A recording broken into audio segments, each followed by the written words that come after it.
The text came on a Tuesday morning. May 3, 2022. 9:47 a.m. I was sitting in my campus apartment, reviewing my dissertation one final time before my PhD defense the next day. 8 years of research on renewable energy applications in developing nations. 8 years of late nights, failed experiments, breakthroughs, setbacks, and finally, success. My phone buzzed. I smiled, thinking she was texting to wish me luck on my defense. Maybe to confirm their flight details for my graduation ceremony on Saturday. Instead I read, "Sarah, your father and I have decided not to attend your graduation. We need to be honest. We think you've wasted 8 years on something impractical. Your brother's MBA graduation is in 2 years, and that actually matters for his career. We're saving our time and money for that. Hope you understand." I stared at the screen for a full minute. Then another text. "Also, we told everyone you're finally finishing school. They all asked what took so long.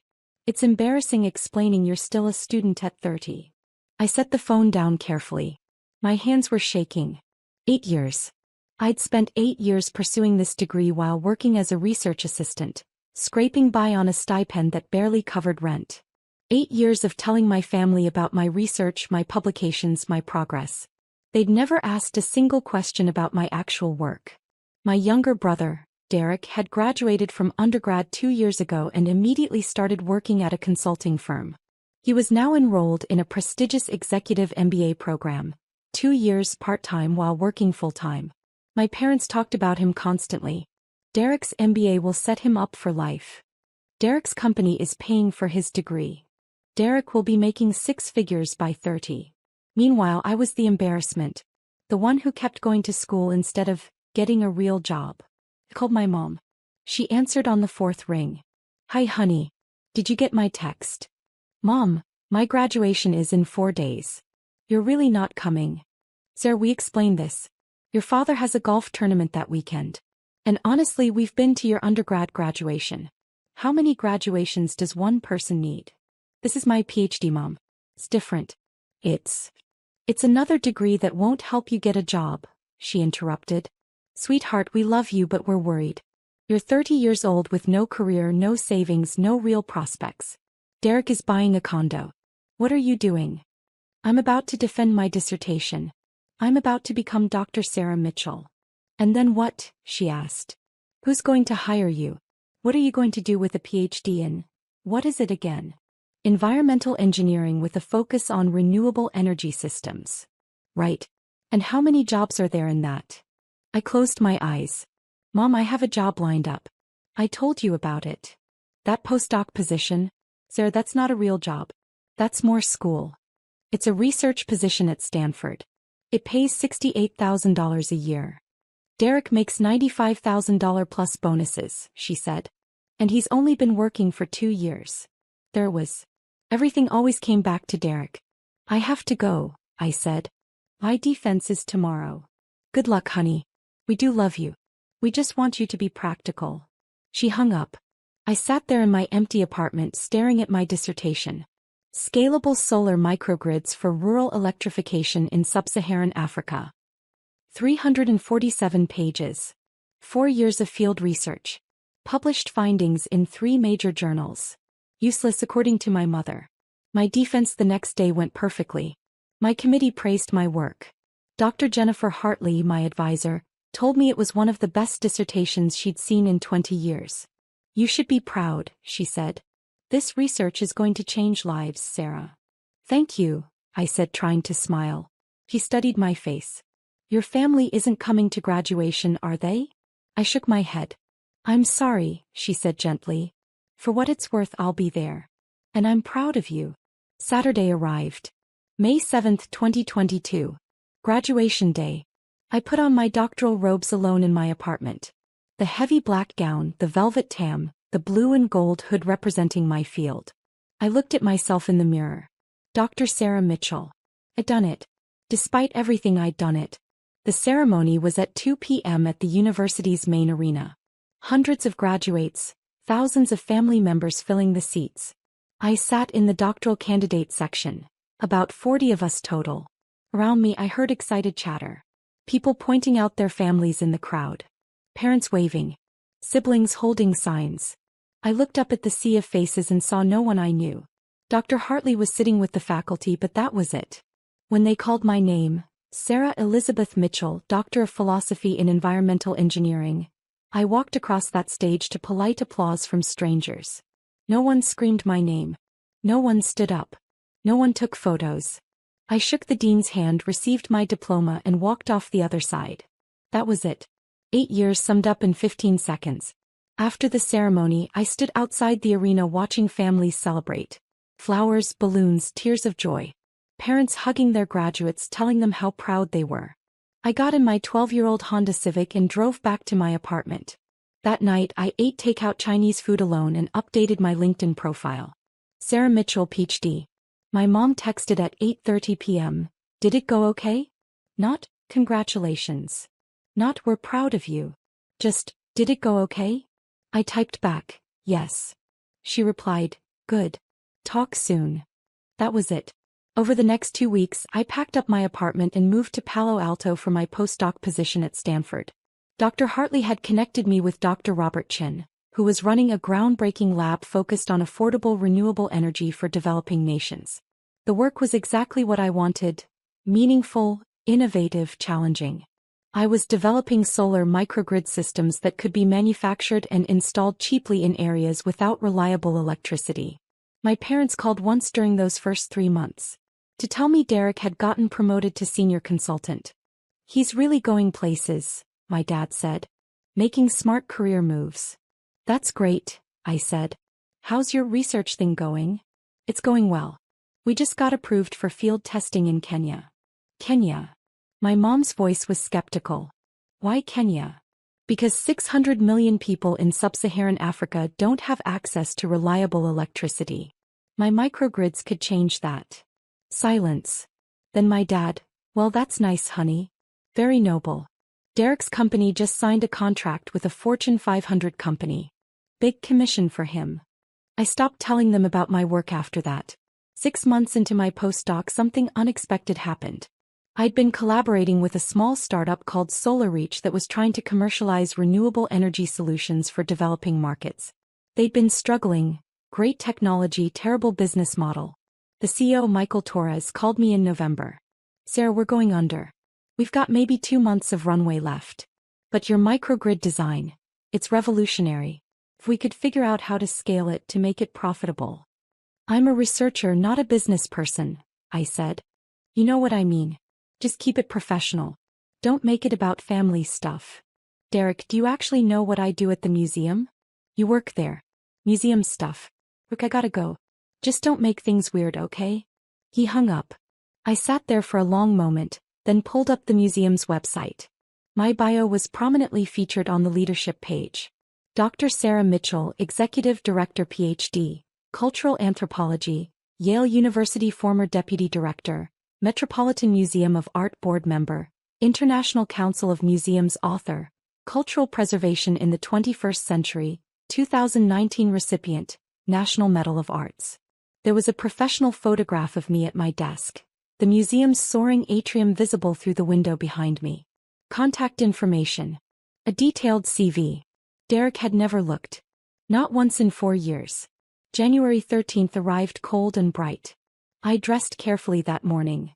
A tailored charcoal suit, minimal jewelry, my hair pulled back in a professional bun. I looked exactly like what I was. A senior executive in one of the world's most important cultural institutions. At 9:45 a.m. Jennifer briefed me. Congresswoman Chen's motorcade just arrived. Security is escorting her up. Her chief of staff, 2 aides and a press liaison. Press. They want photos of her with the international flags in the main hall. Good optics for her arts and culture subcommittee work. Of course.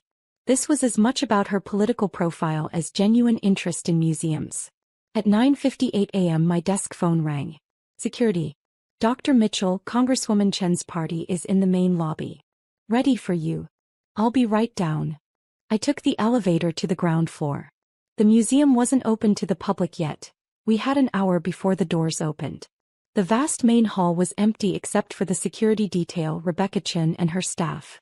Rebecca looked polished and professional in a navy dress and blazer. She was speaking with her press liaison, gesturing toward the soaring architecture, clearly planning her photo angles. I approached quietly. Her chief of staff, a sharp-eyed man in his 40s, noticed me first. "Dr. Mitchell," he said, extending his hand. "Tom Bradford, Congresswoman Chen's chief of staff. Thank you for accommodating this tour." "Of course." I shook his hand, then turned to Rebecca. "Congresswoman Chen, welcome to the Smithsonian National Museum of Natural History. I'm Dr. Sarah Mitchell, Executive Director." Rebecca turned, her political smile in place. "Dr. Mitchell, thank you so much for—" She stopped. Her smile froze. Her eyes widened slightly. "Mitchell?" she said. "Sarah Mitchell?" "Yes."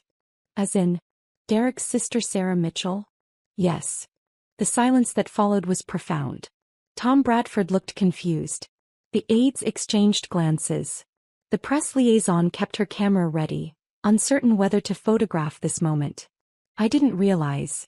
Rebecca's professional composure was cracking at the edges. "Derek said you worked at a museum. He didn't mention that I run it?" I finished gently. "No, he wouldn't have mentioned that. He doesn't actually know what I do here."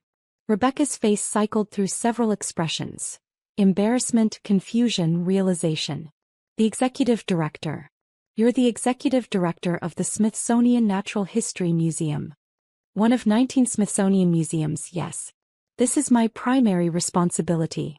Tom Bradford, to his credit, recovered quickly. "Congresswoman, shall we begin the tour? Dr. Mitchell has generously set aside 2 hours for us." "Yes," Rebecca said, but she was still staring at me. "Yes, of course." I led them through the museum, starting with the main exhibitions. I explained our mission: research, education, preservation of 145 million specimens and artifacts representing the natural and cultural history of our world. I showed them our research facilities, where hundreds of scientists conducted groundbreaking work in biology, geology, anthropology, and paleontology. Rebecca asked intelligent questions. She was clearly well briefed on cultural policy issues, and despite her evident discomfort, she engaged professionally with the material. In the ocean hall, standing beneath the model of the North Atlantic right whale, I explained our role in climate change research and public education. "We're not just a museum," I said. "We're a research institution. Our scientists publish over 600 peer-reviewed papers annually. We advise Congress on environmental policy, cultural preservation, and scientific research funding." "Congress," Rebecca repeated. "You advise Congress?" "Yes. I've testified before the House Appropriations Committee 3 times in the past 2 years. Most recently on the importance of funding for cultural diplomacy programs." Tom Bradford made a note on his tablet. "The Congresswoman chairs the Subcommittee on Arts and Culture. I'm surprised your testimony didn't cross our desk." "It may have," I said. "I testified as Dr. Mitchell, Executive Director, not as Derek's sister." Rebecca flinched. We continued to the anthropology collections. I showed them artifacts from every continent, explained our repatriation programs for indigenous cultural objects, discussed the ethical complexities of museum collections built during colonial periods. "These are conversations the museum world is grappling with globally," I said. "Which is why the International Museum Directors Summit is so important. We need to coordinate our approaches to decolonization, climate change, digital access, and cultural preservation." "The summit," Rebecca said. "That's tomorrow night." "Yes. The opening reception is at the National Gallery, but we're hosting several working sessions here over the following 3 days. 50 directors from 32 countries. And you're coordinating this?" "I'm the host director, yes. I'll be giving opening remarks and moderating 2 of the panel discussions." We walked through the Butterfly Pavilion, the Hall of Fossils, the Human Origins exhibit. With each stop, I explained not just what visitors saw but the research behind it, the educational programming, the community outreach, the digital initiatives that brought our collections to millions of people worldwide. By the time we reached my office suite on the 3rd floor, Rebecca looked shell-shocked. "Would you like to see where the administrative work happens?" I asked. She nodded mutely. My office overlooked the National Mall. The walls were lined with books, anthropology texts, museum studies journals, cultural policy papers. My desk held neat stacks of reports, a framed photo of me receiving the National Medal of Arts from the president, and a small fossil ammonite my mentor had given me when I finished my PhD. "This is where you work," Rebecca said, more to herself than to me. Yes. Though I spend as much time in meetings, at donor events, testifying on the Hill, or visiting our research stations around the world. Tom Bradford was taking notes more frantically now. "Congresswoman, this would be an excellent partnership opportunity. Dr. Mitchell's work aligns perfectly with your subcommittee priorities." "Yes," Rebecca said faintly. "I can see that." Jennifer knocked and entered. "Dr. Mitchell, the secretary's office called. They need your input on the French delegation's request. Tell them I'll call back in 20 minutes. Also, the director of the Louvre would like to schedule a pre-summit call with you. This afternoon if possible." Dr. Mitchell has been named to Forbes 30 Under 30 list, received the UN's Sustainable Development Innovation Award, and has published groundbreaking research in renewable energy applications. She represents the very best of what a Stanford education can achieve, using business as a force for positive change in the world. My heart was pounding. Please join me in welcoming Dr. Sarah Mitchell. I walked onto that stage into blinding applause. The screens showed my face, my name, my credentials. I walked to the podium looking out at 427 graduates and thousands of family members. And there in section 114 row 22 I saw them. My mother standing up to applaud, frozen mid-clap. Her mouth open. Her face white. My father beside her, gripping the armrest of his seat. Staring. Derek in the graduate section on his feet with everyone else, his face a mixture of shock and something else. Pride maybe? My mother grabbed my father's arm, exactly like in my imagination. Her knuckles were white. I smiled and began my speech. "Thank you, Dean Morrison, for that incredibly generous introduction. And congratulations to the MBA class of 2026. You've worked incredibly hard to be here today and you should be proud." My voice was steady, strong. Nothing like the uncertain grad student who'd walked alone across a stage 4 years ago. 4 years ago I stood on a different Stanford stage receiving my PhD. It was the culmination of 8 years of research, thousands of hours of work and more failed experiments than I can count.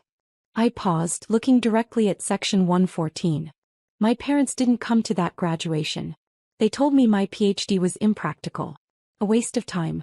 They said my 8 years of education didn't matter because it wouldn't lead to a real career. The stadium was silent. They weren't entirely wrong.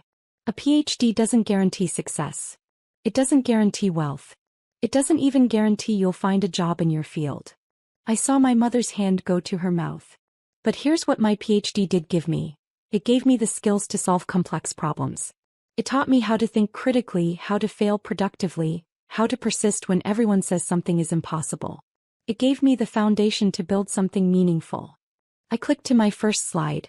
A photo of a village in Kenya, lit up at night by our microgrids. This is Kibra, a village outside Nairobi. 2 years ago this village had no electricity. Children studied by candlelight. The medical clinic couldn't refrigerate vaccines. Small businesses closed at sunset. Next slide. The same village transformed. This is Kibra today. Using technology one developed during my PhD research, we installed a solar microgrid that powers the entire village. Children can study after dark. The clinic saves lives with refrigerated medicine. Businesses thrive into the evening. Next slide. More villages. More transformed lives. SolarReach now powers 200,000 homes. That's roughly 1 million people whose lives have fundamentally changed because of impractical academic research. I looked back at my parents. My mother was crying. My father's jaw was tight. I'm telling you this not to brag but to make a point. Success isn't just about salary or status. It's not about picking the safe path or doing what others expect. I clicked to a slide showing our company growth. Yes, SolarReach is valued at $420 million. Yes, we've raised over $100 million from investors. Yes, by conventional measures we're a successful company. Next slide, back to the villages. But that's not why I do this work. I do it because a child in Tanzania can now do her homework after sunset. Because a medical clinic in rural India can save lives. Because families across 6 continents have opportunities they never had before. I paused, gathering my thoughts. Many of you graduates will go on to impressive careers. High salaries, prestigious titles, corner offices. And that's wonderful. There's nothing wrong with success. I looked directly at Derek now. But I challenge you to also think about impact. About purpose. About using your Stanford education, your privilege, your skills, your opportunities, to make the world genuinely better. Derek was staring at me with an expression I couldn't read. Because here's the truth. The work that matters most is often the work that looks impractical at first. The research that goes nowhere for years before it breaks through. The startup that nearly dies 5 times before it succeeds. The path that makes your parents worry because it's not safe or conventional. My voice softened. Some of you have families here who don't fully understand what you've accomplished. Who measure success only in dollar signs. Who compare you to siblings or friends or neighbors. I saw my mother wipe her eyes. That's okay. You don't need their approval. You need your own conviction. You need to believe that the work you're doing matters even when no one else sees it yet. I clicked to my final slide, our company mission statement, power for people, purpose for profit. In closing, I want to say this. Your MBA gives you tools. What you build with those tools is up to you. You can build wealth. You can build status. You can build security. I smiled. Or you can build something that changes lives. Something that solves real problems. Something that matters in ways that can't be measured by quarterly earnings. I looked out at all 427 graduates. You're some of the most talented, educated, privileged people in the world. Don't waste that privilege on work that doesn't fulfill you. Don't spend your life chasing someone else's definition of success. Final pause. Find the problem that breaks your heart. Then fix it. That's what your education is for. I stepped back from the podium. Congratulations, class of 2026. Thank you. The stadium erupted in applause. Standing ovation. Thousands of people on their feet. But I was only watching 3. My mother was sobbing into my father's shoulder. My father was staring at me like he'd never seen me before. And Derek was clapping, his face split in a huge grin, shaking his head in amazement. I walked off the stage. Dean Morrison grabbed my hands backstage. That was extraordinary. Absolutely extraordinary. We've never had a response like that. Thank you, I said, but I barely heard her. My mind was racing. What happened now? Did I find my family in the crowd? Did I wait for them to find me? Did I leave? The ceremony continued. Degrees were conferred. Names were called. Derek walked across the stage. Derek Michael Mitchell, Master of Business Administration. And I felt a complicated mix of emotions. Pride because he'd worked hard for this. Sadness because our parents had never seen his achievements and mine as equally valid. Anger because even now I wasn't sure they understood what they'd done. After the ceremony ended, I stood in a side hallway, unsure what to do. Graduates and families poured past. Some people recognized me from my speech and stopped to shake my hand to thank me. Then I saw them. My mother pushing through the crowd, my father behind her. Derek trailing with his diploma. Sarah, my mother said, her voice breaking. She looked like she'd aged 10 years in 2 hours. Sarah, Not here, I said quietly. Too many people. I led them to a private room Dean Morrison had given me access to. We stood in awkward silence. You're a CEO, my father finally said. Of a $420 million company. Co-founder and CTO, I corrected. But yes. Why didn't you tell us? My mother asked. I did tell you. Multiple times. You didn't listen. You said you were doing research. You never said you started a company. I told you I left Stanford for a startup. You said it was impractical. Silence. Derek cleared his throat. That speech was incredible, Sarah. I had no idea you were doing all this. You never asked, I said, but not unkindly. That's not fair, my father protested. We always asked about your work. No, I said firmly. You asked if I had a real job yet. You asked when I was going to get serious about my career. You compared me to Derek constantly. But you never once asked what my research was actually about. You never asked what I was building. You never cared. We cared, my mother insisted, crying. We were just worried. You were embarrassed, I interrupted. You were embarrassed that I spent 8 years on a PhD instead of getting a job. You were embarrassed that I didn't have a conventional career path. You were embarrassed to tell people about me. That's not true. Mom, you didn't come to my PhD graduation. You said it was a waste of time. You said Derek's MBA mattered more. She flinched like I'd slapped her. And now, I continued. Now that you know I'm successful by your standards? Now that I have money and recognition and status? Now I matter. You always mattered, my father said weakly. Then why wasn't I worth a single day? Derek's graduation was worth a week of your time. Mine wasn't worth a Saturday. No one spoke. Derek looked at our parents. She's right. You know she's right. Derek, my mother started. No, Mom. I've watched you treat Sarah differently my whole life. I knew it was happening. I didn't say anything. I should have. He turned to me. I'm sorry, Sarah. I should have stood up for you. That unexpected apology cracked something in my chest. It's not your fault, I said quietly. It kind of is. I benefited from it. I let it happen. My mother was fully crying now. Sarah, please. We made a terrible mistake. We were wrong. We were so wrong. About what? I asked. About me being unsuccessful? Or about how you treated me? She opened her mouth, then closed it. That's what I thought, I said. You're sorry I turned out to be successful. You're sorry you were wrong about me. But are you sorry for making me feel worthless? For comparing me to Derek for my entire life? For missing the single most important achievement of my life because you decided it didn't matter? My father stepped forward. Sarah, we love you. We've always loved you. Maybe, I said. But love isn't enough when it comes with conditions. When it depends on me meeting your definition of success. What do you want from us? My mother asked desperately. I thought about that. What did I want? An apology? I'd gotten that. An explanation? There wasn't one that would satisfy me. A promise to change? Words were easy. I don't know, I admitted. I honestly don't know. We stood there 5 feet apart, an ocean of hurt between us. I have to go, I said finally. I have a dinner with Dean Morrison and some faculty. Can we talk later? My father asked. Can we try? I looked at them. My parents who'd shaped my childhood, my self-worth, my relationship with success. Who'd taught me that achievement mattered more than character. That status mattered more than substance. Who'd missed my PhD graduation and broken something in me that might never fully heal. But they were still my parents. Maybe, I said. Someday. But not today. I left them there and went to my dinner. Over the following weeks, my parents tried to reconnect. Phone calls, emails, a handwritten letter from my mother that was 12 pages long.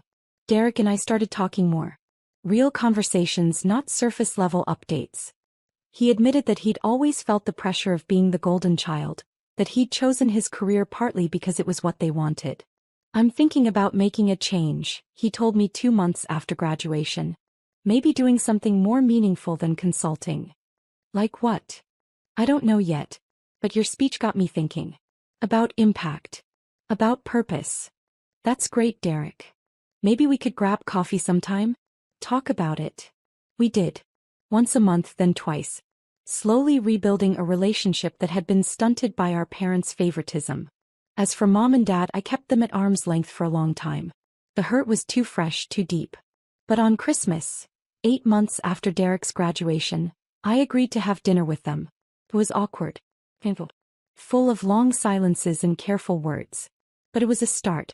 My mother showed me a scrapbook she'd made. Articles about Solar Reach. My Forbes 30 under 30 profile. Photos from speaking engagements. I've been following everything, she said quietly. I know I'm late. I know I missed so much. But I'm paying attention now. It wasn't enough. Not nearly enough. But maybe, eventually, it could be something. A year after Derek's graduation, Solar Reach hit a major milestone. We'd powered our millionth home. 1 million homes. 5 million people with access to reliable electricity who'd never had it before. Michael and I stood in our office, looking at the map showing all our installations spread across 47 countries. We did it, he said. We did, I agreed. My phone buzzed. A text from my mother. Saw the news about the millionth home. Sarah, I am so incredibly proud of you. Not because of the number or the success, but because you're changing people's lives. You were right. Your PhD wasn't useless. It was the foundation for something extraordinary. I'm sorry it took me so long to see it. I stared at the text for a long time. Then I typed back, "Thank you, Mom." It wasn't forgiveness. Not completely. But it was acknowledgement. Progress. That night I went home to my apartment and pulled out my PhD diploma. I'd kept it in a drawer for 4 years, too painful to display. Now I hung it on my wall. Dr. Sarah Mitchell, Doctor of Philosophy in Environmental Engineering. Not useless. Never useless. The foundation for everything I'd built. Everything I'd become. I thought about that lonely graduation day. Sitting in the arena watching families celebrate while I sat alone.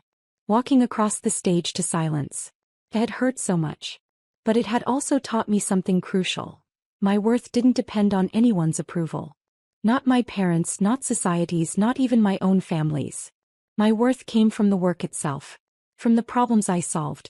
From the lives I changed. From the villages lit up at night because of research my parents called impractical. From the children studying after sunset because of technology they said was useless. From the impact I made in the world because I'd refused to let their judgment define me. I'd walked across that stage alone 4 years ago. But I'd walked across Stanford's stage last May as Dr. Sarah Mitchell, CEO of a company changing the world. And that made all the difference.